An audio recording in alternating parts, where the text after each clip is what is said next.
I'm Tiffany Young with IdeateTV, and I'm here with Eric Wee. Eric, tell us a little bit about your background. Where are you from, and what did you study in school, career-wise? Well, I grew up in the San Francisco Bay Area, and I went to UCLA, played tennis there, and I also went to Oxford University, and I was a journalist for a long time with the Washington Post. And while I was at the Washington Post, I would come to career fairs like this and thought there must be a better way of connecting journalists of color with employers, media companies. So we started JournalismNext 14 years ago as an online 24-hour job fair. JournalismNext. Tell us a bit about that. Well, the idea is to increase the number of minority journalists applying for media jobs. And so a lot of times media companies will complain that they don't have very many African American, Hispanic, or Asian Americans applying for these jobs. And I know that there are a ton of these great candidates out there. They just need a place to meet. So we created this portal where they can upload their resume, their videos, their YouTube clips, all their work, and employers can come and post their jobs and they meet there and hopefully consider them for job openings.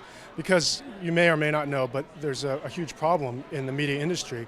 Large numbers of newspapers and websites are all white, and they don't reflect the communities they're covering. So this is an effort to try to diversify the ranks of the journalists covering the news.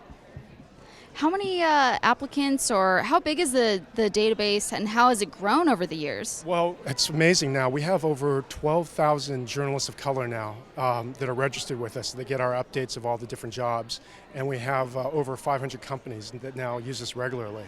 So it's really grown just little by little. We go to every single job convention like this, partner with many of them, digitized all their resumes, and put it in there so the employers can see them. But yeah, it's grown amazingly.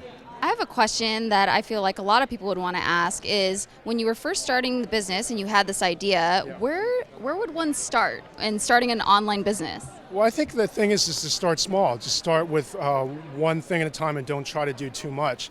And so for us, we just started one of these job websites and not try to do all of them. My parents are small business owners, so it was always something in the back of my mind to start something like this.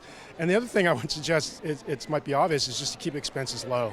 If you find there's always an expensive way to do things and a cheaper way to do things, and you've got to try to conserve cash and make it through the lean times, and then look for the opportunities and customize your services to what's out there. So not only do what you want to do, but also react to the market. What does the market want? So what's been the most rewarding part of your career and your work? Well, sometimes it's really rewarding being at a booth like this, and people will come up that you've never met before, and they'll say, "You don't know me, but I got my first job from you." Or they'll give me a big hug, and I'm not sure why they're hugging me. I'm not sure if they're mad or angry or happy with me, and they'll say, "I changed careers because of something you told me, and now I'm on this other career." So that's the most rewarding, is that we're affecting people that we might not even know, but that we see here at conventions like this. I'd have to say that's definitely the most rewarding. Well, we really appreciate you talking with us. And again, this is Eric Wee, and I'm Tiffany Young with IdeateTV.